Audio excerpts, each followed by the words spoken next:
বিসমিল্লাহির রহমানির রহিম। সম্মানিত প্রিয় বিনিয়োগকারী ভাই বোনেরা, আসসালামু আলাইকুম। শুভ সন্ধ্যা। 7 ডিসেম্বর রোজ রবিবার, সপ্তাহের প্রথম কার্যদিবসে আপনাদের প্রত্যেককে জানাই স্বাগতম।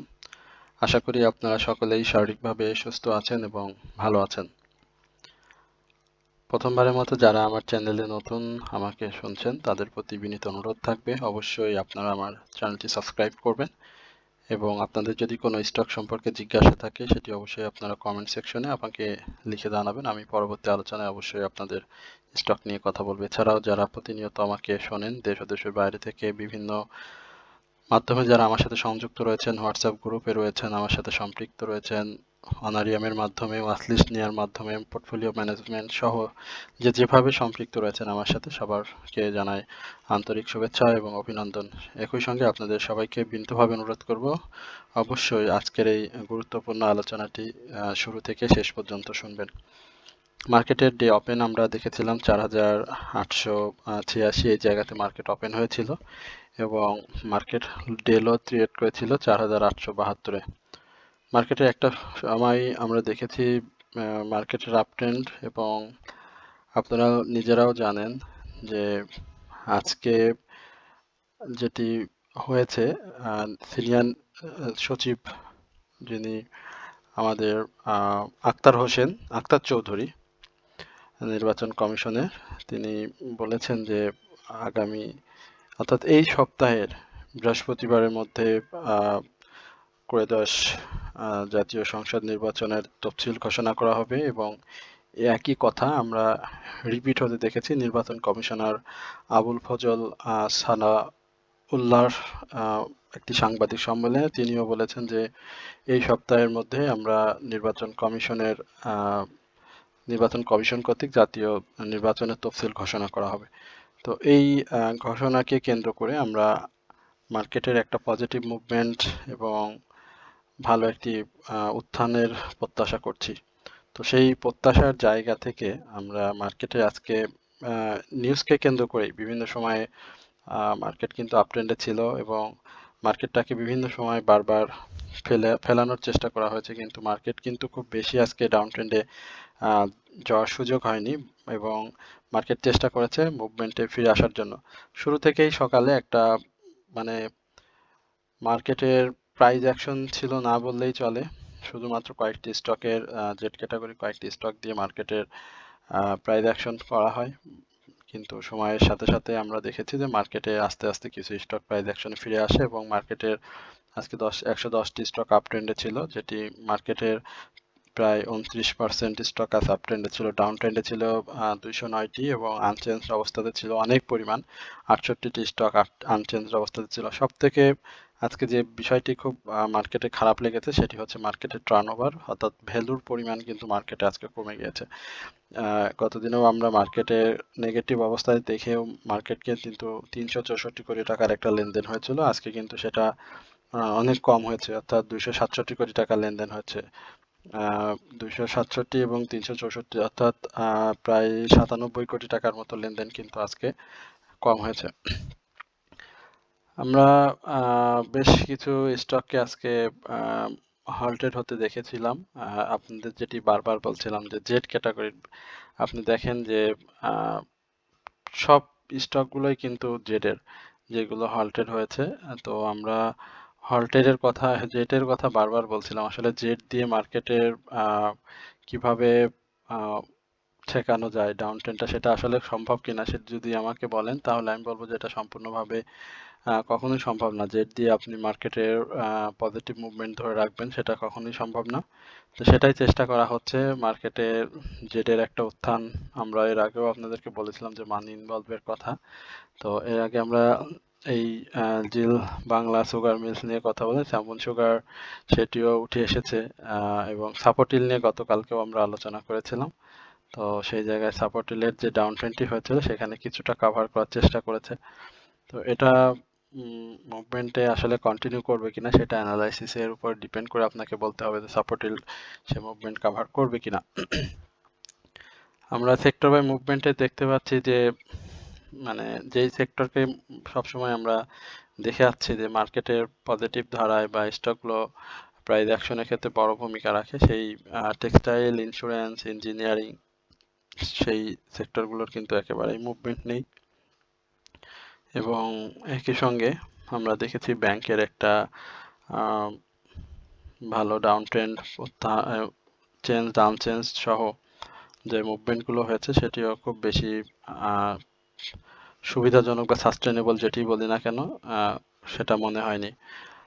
আমরা মার্কেটের এই জায়গাটাতে প্রত্যাশা করি যে তফসিল যদি ঘোষণা হয় এবং সেই ঘোষণার পূর্বে মার্কেটের আমরা অবশ্যই একটা মুভমেন্ট দেখতে পাবো এবং সেই মুভমেন্টে যাদের ক্যাশ থাকবে তারা নতুন করে বিনিয়োগে আসলে প্রফিটের একটা সুযোগ পেয়ে যাবে এবং যাদের পূর্বের বাই করা রয়েছে তাদের আসলে অ্যাডজাস্টমেন্টের ক্যাশ থাকলে অ্যাডজাস্টমেন্টের সুযোগ থাকবে, না হলে যে লসটি হয়েছে সেটা কিছুটা হলেও কমে আসবে। তো এই হচ্ছে মূলত এই তফসিলকে কেন্দ্র করে হবে মার্কেটে। আমরা একটু যদি মার্কেটের অ্যানালাইসিস অনুযায়ী যদি চার্টটা দেখি তাহলে দেখতে পাচ্ছি যে মার্কেটের এই জায়গাটাতে এসে দেখতে পাচ্ছি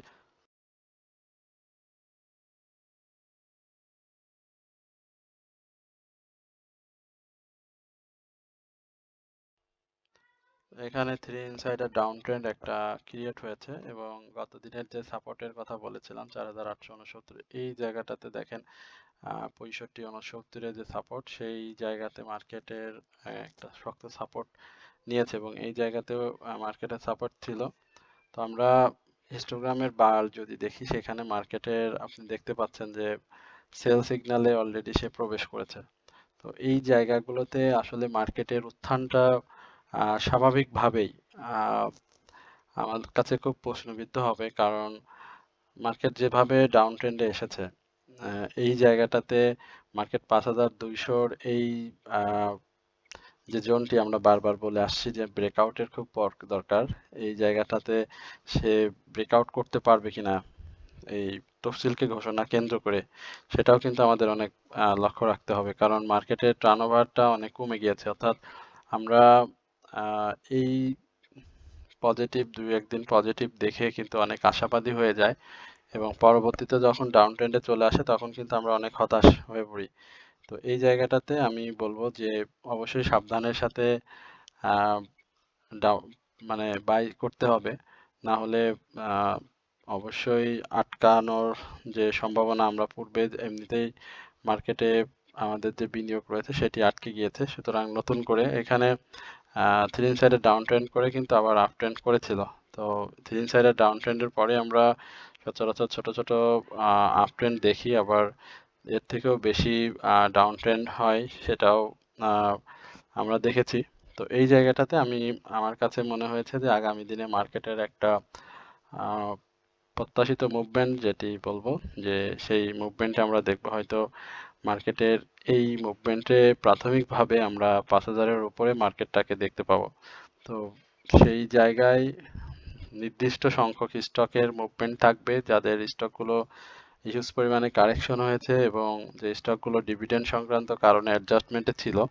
আমি সবভাবে আপনাদেরকে বলার চেষ্টা করছি যাতে আপনাদের স্টকগুলো চয়েস করে বা আপনারা নতুন করে যারা এন্ট্রি নিতে যাচ্ছেন তাদের সুবিধা, অর্থাৎ ডিভিডেন্ড সংক্রান্ত যাদের ইস্যু ছিল সেই স্টকগুলো এতদিনে বা এই ডাউন ট্রেন্ডের সাথে কিন্তু তারাও অ্যাডজাস্টমেন্ট করে ফেলেছে, অর্থাৎ তারাই এখন আস্তে আস্তে মুভমেন্টে যাবে। সুতরাং ইপিএস যাদের পজিটিভ ছিল এবং ডিভিডেন্ড সংক্রান্ত যেইটা সেটি ভালো ছিল সেই ধরনের স্টকে আপনারা এই মুহূর্তে বিনিয়োগ করার চেষ্টা করবেন, তাহলে আমার মনে হয় যে মার্কেট যেই মুভমেন্টে আসার আমরা প্রত্যাশা করছি সেখান থেকে হয়তো কিছুটা হলেও আপনাদের প্রফিট এবং লস কাভার করা সম্ভব। আমরা এবারে আপনাদের যে স্টকগুলো নিয়ে জিজ্ঞাসা রয়েছে সেই স্টক সম্পর্কে একটু কথা বলতে চাই। প্রথমেই ডমিনেজ নিয়ে আপনারা অনেকেই জিজ্ঞাসা করেছেন।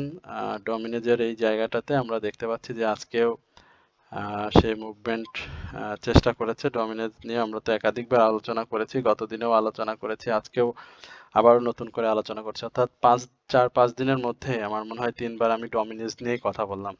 তো এই জায়গাটাতে ডমিনেজ আপনি দেখতে পাচ্ছেন যে তার যে ইয়ারলি হাই 27 টাকা 20 পয়সা, এই জায়গাটা খুব ইম্পর্টেন্ট। আমি এর আগেও বলেছিলাম যে মুভমেন্ট যদিও থাকে তবে 27 টাকা 20 পয়সার এই জায়গাতে স্টকটি বাধাপ্রাপ্ত হবে এবং এই বাধার পরে যদি সে সাকসেসফুলি এই বাধাটাকে যদি সে সাকসেসফুলি ব্রেকআউট করতে পারে তাহলে আমরা এটাকে ভালো জায়গায় দেখতে পাবো, ইভেন 29-30 টাকায় খুব সহজে চলে যাবে। আর যদি সে বাধাটা পেরোতে না পারে তাহলে স্বাভাবিকভাবেই সে আবার কারেকশনে থাকবে এবং সেই কারেকশন জোনটাও আপনাদেরকে বলে দিয়েছি। সুতরাং এই জোনগুলোতে আপনারা একটু লক্ষ্য রাখবেন। 24 টাকা 23 টাকা 70 পয়সা এই জায়গাগুলোতে তার ডাউন ট্রেন্ড থাকবে। তো আশা করি এই বিষয়গুলো মুভমেন্টের সাথে সাথে আপনি যদি ধরে বসেন বা ধরে ফেলেন যে না স্টকটি আরো বেশি চলে যাবে তাহলে সেটি কিন্তু বোকামির পরিচয় হবে। যদিও আজকে কিন্তু আমি বলছি না যে সে খারাপ করবে, কারণ অবশ্যই সে মুভমেন্টে যাওয়ার তার সক্ষমতা রয়েছে, কারণ এখানে নতুন নতুন করে ইনস্টিটিউট হোল্ডিং বৃদ্ধি পাচ্ছে, ফরেন ইনভেস্টররা আসছে, তারপরে এবার আপনার যে অ্যানুয়াল ইপিএস এসেছিল সেটিও মোটামুটি ভালো এসেছে। তো আমার কাছে ডমিনাস স্টিল বিল্ডিং নিয়ে যদি কেউ বলে সেক্ষেত্রে আমি বলবো যে প্রফিটটা টেক করে নেওয়াটা হবে সব থেকে বুদ্ধিমানের কাজ। এবং আরএসআইটা দেখতে পাচ্ছেন যে এখনো 77.39 অবস্থান করছে। হিস্টোগ্রামের বারটি আজকে গত দিনের তুলনায় আরো বড় হয়েছে এই জায়গাটাতে। অবশ্যই যাদের বাই থাকবে 25 টাকা 40 পয়সা, ইভেন 24 টাকা 90 পয়সা, এই প্রাইসে যাদের বাই থাকবে আগামী দিনে 27 টাকার এই লেভেলটাতে অবশ্যই প্রফিটটা টেক করে নেবেন যদি সে এই জায়গাটাতে টাচ করে। আর যদি প্রফিট থাকে তবুও আপনারা স্টকটি থেকে প্রফিট নিয়ে নিন। আশা করি যে ডমিনেন্স আপনাদের যে প্রত্যাশা সেটি ইতিমধ্যে সে পূরণ করেছে। আমরা গোল্ডেন সান নিয়ে একটু কথা বলবো। গোল্ডেন সান নিয়ে গতকালকে আলোচনা করলাম, আমার যদি ভুল না হয় গোল্ডেন সান নিয়ে কতদিনে আলোচনা করেছি। আমি বারবারই বলি যে আমার স্টকগুলো আমার চ্যানেল যে স্টকগুলো নিয়ে আপনার সাথে আলোচনা করি মূলত আপনাদের অনুরোধের এবং আপনাদের জিজ্ঞাসা যেগুলো থাকে সেগুলো নিয়ে, এবং নিয়মিতভাবে আমরা একই স্টক বারবার নিয়ে আপনাদের সাথে আলোচনা করি যাতে আপনাদের বুঝতে সুবিধা হয়, এন্ট্রি জোনটা খুঁজে নিতে সুবিধা হয়, প্রফিট টেকিং করাটা সুবিধা হয়। তো এই জায়গাতে 11 টাকা 50 পয়সার অবশ্যই আমি প্রত্যাশা করি যে গোল্ডেন সান এই জায়গাতে যাবে। তো যেহেতু বি ক্যাটাগরি শেয়ার আজকে যে ভলিউমটি করেছে এই জায়গাটাতে আগামী দিনের খুব বেশি সেল প্রেসারের সম্ভাবনা থাকবে না, কারণ আপনি যদি 2 ডিসেম্বরের ভলিউমটা লক্ষ্য করেন তাহলে এই জায়গাটাতে দেখবেন যে সে কিন্তু গ্রিন ক্যান্ডেল করেই কিন্তু 11 টাকা 30 পয়সা এই লেভেলে গিয়েছিল এবং আজকেও সে কিন্তু 11 টাকা 30 পয়সা হাই করেছে। তো এই জায়গাটাতে অনেকেই আমি বলবো যে যাদের বাই ছিল তারা তো বের হতে পারেনি, বাট ওই ভলিউমে যাদের ছিল তারা কিন্তু চাইবে যে স্টকটাকে আরো সামনের দিকে নিয়ে যাওয়ার এবং মিনিমাম একটা প্রফিট টেক করার। সেক্ষেত্রে আমি বললাম যেটি 11 টাকা 50 পয়সা এর উপরে যদি সে ক্লোজ করতে পারে তাহলে খুব সহজেই 12 টাকা 20 পয়সা এই লেভেলটাতে সে প্রাইস অ্যাকশনের চেষ্টা করবে। তো আশা করি আরএসআই যেহেতু ঊর্ধ্বমুখী রয়েছে, ভলিউম ভালো রয়েছে, আশা করা যায় যে গোল্ডেন সান প্রাথমিকভাবে অন্তত বিনিয়োগকারীদের এই প্রত্যাশাটা এইবারের মুভমেন্টে পূরণ করবে। তো এরপরে আমরা আপনাদের সাথে ফেক ডিল নিয়ে একটু কথা বলবো। যাদের ফেক ডিল রয়েছে তাদের জিজ্ঞাসাটাও অনেক আমার কাছে। ফেক ডিলের ব্যাপারটা জানান যে ফেক ডিল যে এই ধরনের মুভমেন্ট করেছিল গতবারের, আমরা দেখেছি যে ফেক ডিলের প্রাইসটা হয়েছিল 21 টাকা 40 পয়সা, সেখান থেকে বেশ বড় একটা কারেকশন দিয়েছে, 13 টাকা 10 পয়সা লো ক্রিয়েট করেছে, এবারে 12% ক্যাশ ডিভিডেন্ড দিয়েছে, কিন্তু ফার্স্ট কোয়ার্টার ইপিএসটা খারাপ থাকার কারণে স্টকটি কিন্তু তার প্রাইস অ্যাকশনটা ধরে রাখতে পারেনি। এর আগেও আমরা এইটাই আপনাদেরকে বলেছিলাম যে মুভমেন্টের আপনি দেখছেন যে মুভমেন্ট হয়ে যাচ্ছে দ্রুতই প্রাইসটা আপনার বাই যে টাইপের করার দরকার বা যে জায়গাতে আপনি বাই করবেন সেটি হয়তো চলে যাচ্ছে, ব্যাপারটা কিন্তু সেরকম ঘটবে না, সেটাই কিন্তু হয়েছে। তো আলোচনা করার ক্ষেত্রে অন্তত এই বিষয়গুলো আমাদেরকে লক্ষ্য রাখতে হয়। আমার কাছে মনে হয়েছে যে এই যে বাই সিগন্যাল এটা খুব বেশি টেকসই হবে না, কারণ সেক্টর ওয়াইজ মুভমেন্ট থাকলেও আপনার ফেক ডিলটা আর একটু কারেকশনে থাকবে এবং যে কারেকশনটি আমি বলছিলাম 13 টাকা 90 পয়সা এই জায়গাটাতে সে মেজর একটা সাপোর্ট রয়েছে এবং এই সাপোর্টটাকে রেসপেক্ট করবে এবং সেই রেসপেক্টটা যদি সে স্বাভাবিকভাবেই ধরে রাখতে পারে তাহলে আবারও ঘুরে যাবে। আর যদি ধরে রাখতে না পারে তাহলে তার সেই যে লোটি রয়েছে 13 টাকা 10 পয়সা, আমি বলছি না 13 টাকা 10 পয়সার এই জায়গাটাতে চলে যাবে কালকেই, এমনটা না। এখানে 13 টাকা 50 পয়সা থেকে সে ঘুরে যাওয়ার চেষ্টা করবে। তো ভলিউমটা অনেক ড্রাই হয়ে গিয়েছে। একটা স্টকের যখন পাবলিক হোল্ডিং প্রায় 6-7 কোটির মতো শেয়ার থাকে, সেই ক্ষেত্রে স্টকটির অবশ্যই ভলিউমটা গ্রো করা খুব জরুরি। তো ভলিউমটাও আপনারা দেখবেন, ভলিউম দেখে তারপরে স্টকটি বাই করার চেষ্টা করবেন এবং 15 টাকার উপরে গেলে স্টকটি একটা নিরাপদ এবং সেফটি জোনে চলে যাবে প্রাইস অ্যাকশনের ক্ষেত্রে। আমরা রানার অটো নিয়ে আলোচনা করার আগে আপনাদেরকে আমাদের যে সার্ভিসটি রয়েছে সে সম্পর্কে আপনাদের সাথে একটু আলোচনা করি। যারা আমাদের সাথে দীর্ঘদিন ধরে রয়েছেন আপনারা জানেন যে আমরা সামান্য অনারিয়ামের মাধ্যমে আপনাদেরকে 3টি স্টক সমন্বিত একটি ওয়াচলিস্ট সরবরাহ করছি, যেখানে আপনি বাই সেলে সহযোগিতা সহ পোর্টফোলিও ম্যানেজমেন্ট এবং সর্বোচ্চ 1 মাসের মধ্যে স্টকের মার্কেট পরিস্থিতি বিবেচনায় প্রফিটের সুযোগ পাবেন। এছাড়াও মার্কেট পূর্বাভাস সহ যে ধরনের নিউজ আপনাদের প্রয়োজন হয় সেই সমস্ত সকল নিউজই আমরা আপনাদেরকে ব্যক্তিগতভাবে হোয়াটসঅ্যাপে জানিয়ে দেওয়ার চেষ্টা করি। সুতরাং আপনারা যারা আমাদের সাথে এই সামান্য অনারিয়ামের মাধ্যমে সম্পৃক্ত হতে চান তারা অবশ্যই আমার চ্যানেলের ভিডিওর কমেন্ট সেকশনে নাম্বার দেওয়া থাকবে, হোয়াটসঅ্যাপ নাম্বার, সেই নাম্বারটিতে আপনারা যোগাযোগ করলে অবশ্যই বিস্তারিত জানতে পারবেন। তারপরও আমি আপনাদের সুবিধার্থে নাম্বারটি জানিয়ে দিচ্ছি, 0194914146 এই নাম্বারটিতে আমার হোয়াটসঅ্যাপ রয়েছে। আপনারা এখান থেকে যোগাযোগ করলে বিস্তারিত জানতে পারবেন। 3 ইনসাইডের ডাউন ট্রেন্ড ক্রিয়েট করে রানার অটো এখন পর্যন্ত সাপোর্টের জায়গা খুঁজছে, বাট এখন পর্যন্ত সেই সাপোর্টের জায়গাটা খুঁজে পাচ্ছে না। আমি কিন্তু এর আগেই বলেছিলাম রানার অটো নিয়ে যে আরো একটু ডাউনে আসবে এবং যেহেতু সে ডিভিডেন্ড ভালো দিয়েছে এবং বর্তমানে তার যে মুভমেন্টটি ছিল সেটিও চমৎকার ছিল, 46 টাকা এই লেভেলে রানার অটো মুভমেন্টে ছিল। তো রানার অটোর ডাউন ট্রেন্ডটা যদি আমি স্পেসিফিক বলি তাহলে 34 টাকার আশেপাশে, 34 টাকা 70 পয়সা এই লেভেলে রানার অটো প্রাথমিকভাবে ডাউন ট্রেন্ড করে ঘুরে যাবে। তো মার্কেট পরিস্থিতি বিবেচনায় রানার অটোর যে কারেকশন সেটি কিন্তু যথেষ্ট হয়েছে। আশা করি যে 10 টাকার যে গ্যাপটি সে ক্রিয়েট করেছে সেই গ্যাপটি সে আবার আস্তে আস্তে পূরণ করবে। তো অবশ্যই 34 টাকা 80-70 পয়সা এই লেভেলটি তার সর্বোচ্চ ডাউন ট্রেন্ড হবে এবং এইখান থেকে এই যে সাপোর্টটা যদি দেখছেন এই সাপোর্টটাতেও আপনারা দেখবেন যে সাপোর্টটাকে সে রেসপেক্ট করে কিনা। যদি রেসপেক্ট করে তাহলে অবশ্যই এই রানার অটো আবারও মুভমেন্টে ফিরে আসবে এবং প্রাথমিকভাবে এই 40 টাকা থেকে 41 টাকার একটা মুভমেন্ট আপনাদেরকে দিয়ে প্রফিটের সুযোগ করে দিবে। এরপরে আমরা খুব সংক্ষিপ্ত পরিসরে আলোচনা নিয়ে যাব, দ্রুততার সহিত শেষ করার চেষ্টা করছি। আমরা সিবিওটাতেও দেখতে পাচ্ছি, সিবিওটার সাইডে মুভমেন্টে সিবিও এই জায়গাতে যে মুভমেন্টটা ছিল তারপরে একটা ডাউন ট্রেন্ড এবং সেই ডাউন ট্রেন্ডে আমি দেখতে পাচ্ছি যে সিবিওর কিন্তু সেইভাবে মুভমেন্টে হয়নি। সর্বশেষ এই জায়গাটাতে সে 173 টাকা একটা হাই ক্রিয়েট করে সাইডওয়েজ মুভমেন্ট দিয়ে আবার ডাউন ট্রেন্ডে গিয়েছে। এই জায়গাটাতে সিপিও আজকে যে প্রাইস অ্যাকশনটা করেছে সেখানে আমার কাছে খুব বেশি সুবিধার মনে হয়নি। 156 টাকা ডাউন ট্রেন্ডে এই লেভেলে আসার একটা সুযোগ থাকবে সিবিওর, যেহেতু আপনারা দেখতে পাচ্ছেন যে লো পেড স্টকগুলোর একটা ছোট ছোট মুভমেন্ট রয়েছে। তো এই মুভমেন্টগুলো যদি আপনার দ্রুততার সহিত না হয় বা সবগুলো স্টক যদি একসঙ্গে মুভমেন্টে না ফেরে তাহলে কিন্তু আমার কাছে যেটি মনে হচ্ছে যে লো পেড স্টকগুলো দ্রুত মুভমেন্টে আসবে না। সুতরাং সবগুলো স্টকই একসঙ্গে আস্তে আস্তে না এসে একসাথে যেমনটা পূর্বে আমরা দেখেছি সেইভাবে মুভমেন্টে আসলে দ্রুত প্রাইস অ্যাকশন হয়ে যাবে। ওরিয়ন ফিউশনের ব্যাপারটা, এটি আমাদের নিয়মিত আলোচনারই একটি স্টক ছিল, সেটিও হিউজ কারেকশন হয়েছে।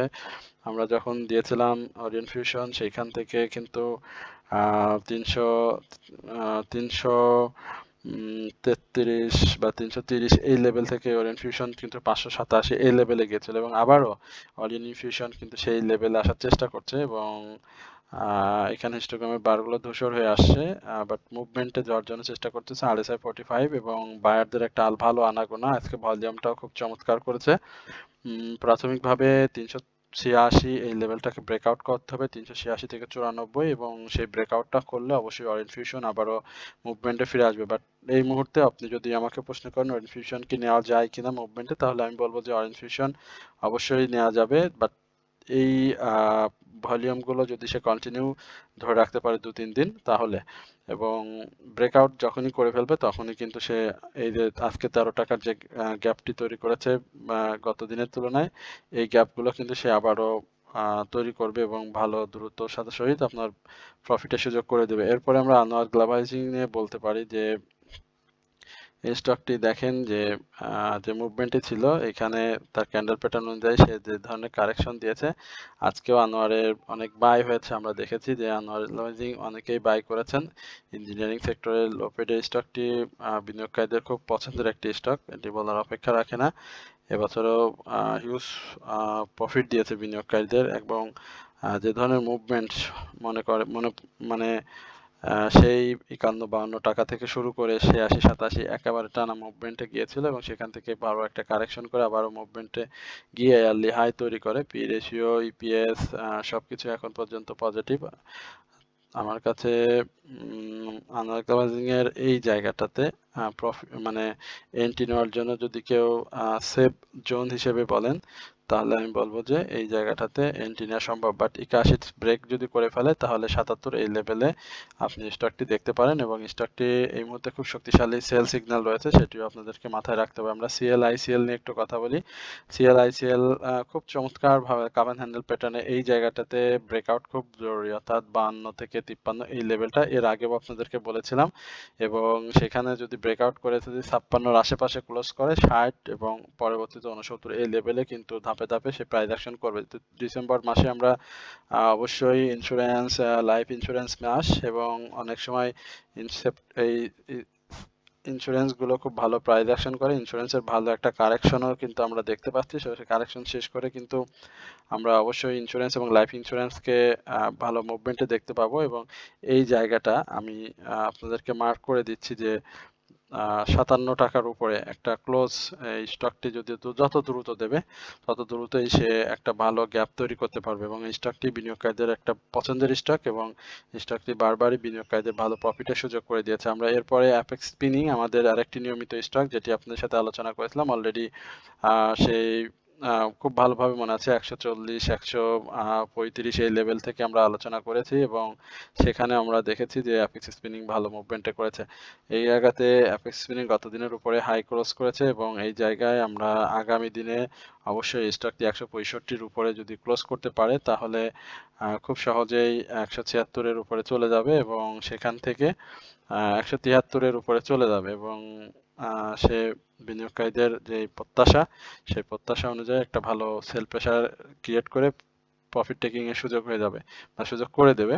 তো আশা করছি যে স্টকটি আবারও মুভমেন্টে ফিরে আসবে, কারণ এটির পাবলিক হোল্ডিং শেয়ার অনেক কম, এবং আরএসআইটাও দেখতে পাচ্ছেন যে খুব বেশি বাড়েনি, 62-64-র অবস্থান করছে, এবং এই জায়গাটাতে যদি আমরা আরএসআই 75 এর আশেপাশে বা 80-তে দেখতে পারি তাহলে কিন্তু প্রাইসটা যে প্রত্যাশিত প্রাইস আমরা বারবার বলছি আলোচনায়, সেখানে কিন্তু আমরা স্টকটিকে দেখতে পাবো।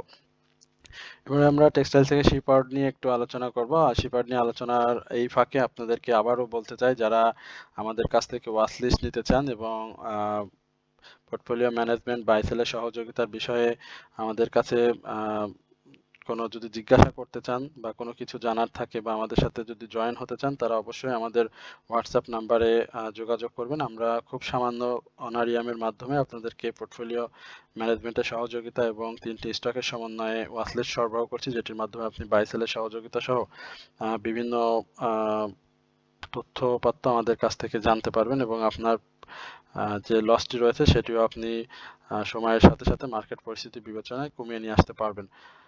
আমরা এই জায়গাতে দেখতে পাচ্ছি যে স্টকটির মেজর একটি বাধা হচ্ছে 14 টাকা। হ্যাঁ, এই 14 টাকার উপরে একটা ক্লোজ করতে হবে। তার আগে ছোটখাটো যে বাধাটি রয়েছে 13 টাকা 80 পয়সা, এবং সেই জায়গাটাতে যদি সে ব্রেকআউট করতে পারে তাহলে 15 টাকা 20 পয়সা থেকে 15 টাকা 70 পয়সা এই লেভেলে আমরা সেই পার্টকে দেখতে পাবো, এবং শার্প ইন্ডাস্ট্রিজকে আমরা দেখতে পাবো। তো শার্প ইন্ডাস্ট্রিজ আপনারা জানেন যে এবং এই শেয়ারটির পাবলিক হোল্ডিং শেয়ার সংখ্যা অনেক বেশি, নতুন করে ফরেন ইনভেস্টররা ইনভলভ হয়েছে, তো সেই জায়গাতে স্টকটির একটা সম্ভাবনা তৈরি হয়েছে। ভলিউমটাও আস্তে আস্তে গ্রো করছে, গত দিনের তুলনায় ভলিউমটাও বেশি পেয়েছে এবং হিস্টোগ্রামের বারটি গত দিনের ধূসর থেকে আজকে গাঢ় সবুজ এবং আগামী দিনে যদি এর থেকেও বড় হয়ে যায় তাহলে আমরা যেটা বলছিলাম 13 টাকা 80 পয়সা, এবং সেই জায়গা থেকে যদি ব্রেকআউট করতে পারে তাহলে 15 টাকা 20 পয়সা, এই জায়গাটা আমরা স্টকটি খুব সহজেই দেখতে পাবো। এবং এই জায়গায় এসে স্টকটি কিন্তু অনেক বাধার ছোট ছোট বাধার মুখোমুখি হবে। 12 টাকা 40 পয়সা, সরি 15 টাকা 40 পয়সা থেকে 15 টাকা 70 পয়সা, এই জায়গাগুলোতে কিন্তু সেল প্রেশার ক্রিয়েট হবে। তখন যাদের প্রফিট থাকবে অবশ্যই প্রফিটের জায়গা থেকে আপনার প্রফিট টেক করে নেওয়া উচিত হবে। তো আশা করি আপনারা সকলে ধৈর্য সহকারে আজকের এই আলোচনাটি শুনেছেন। আমাদের আলোচনা আমাদের ইউটিউব চ্যানেল ছাড়াও আমরা কিন্তু আমার ব্যক্তিগত ফেসবুকে আমার এই আলোচনাটি শেয়ার করে থাকি, সুতরাং আপনারা আমার চ্যানেল এবং আমার ফেসবুক থেকেও এই আলোচনাটি শুনতে পারবেন। সকলে ভালো থাকবেন, সুস্থ থাকবেন, এই প্রত্যাশায় আজকের আলোচনা এখানে শেষ করছি। আসসালামু আলাইকুম ওয়া রাহমাতুল্লাহি ওয়া বারাকাতুহু।